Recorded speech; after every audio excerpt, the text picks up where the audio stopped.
Hello বন্ধুরা, আপনার হাতে থাকা মোবাইল ফোনটি যদি আপনার কোনো বন্ধু নিয়ে একটি কোড ডায়াল করে দেয়, তো যেই সিমে কোডটি ডায়াল করবে সেই সিমে কেউ কল দিলে, আপনার পরিচিত কেউ যদি কল দেয়, তাহলে আপনার ফোন বাজবে না, সেই কলটি রিসিভ করতে পারবে আপনার বন্ধু। তো এই অপশনটিকে বলা হয় কল ফরওয়ার্ডিং বা কল ট্রান্সফার।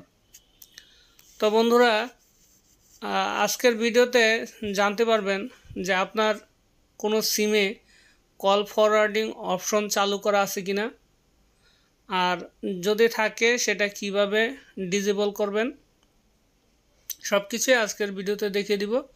সুতরাং ভিডিওটি স্কিপ না করে সম্পূর্ণ দেখার চেষ্টা করবেন। বন্ধুরা, আমরা প্রথম দেখব যে আমাদের কোনো সিমে কল ফরওয়ার্ডিং চালু করা আছে কিনা।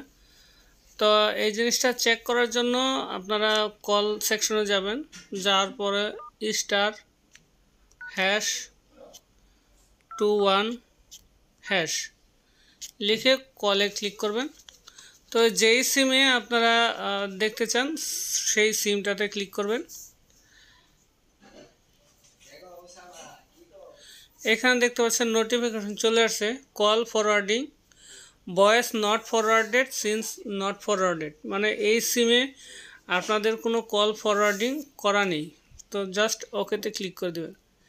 এখন যদি আপনারা আপনার কোনো ফ্রেন্ডের বা আপনার কোনো আত্মীয় স্বজনের ফোনে যদি ফরওয়ার্ডিং করতে চান, তাহলে তার ফোনটি আপনাকে হাতে নিতে হবে এবং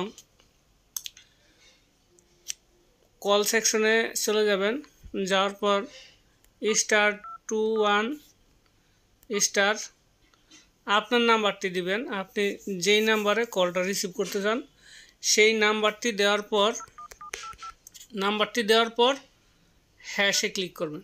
হ্যাশে ক্লিক করলে, এই কল অপশনে ক্লিক করলেই আপনার ফরওয়ার্ডিং চালু হয়ে যাবে। আপনারা এই নাম্বারে রিসিভ করতে পারবেন আপনার বন্ধু বা আত্মীয় স্বজনের ফোন কলটি। এবং এটা পরবর্তীতে যখন আবার কেটে দিবেন, কেটে দেওয়ার জন্য মানে বন্ধ করার জন্য যেই কাজটি আপনাকে করতে হবে,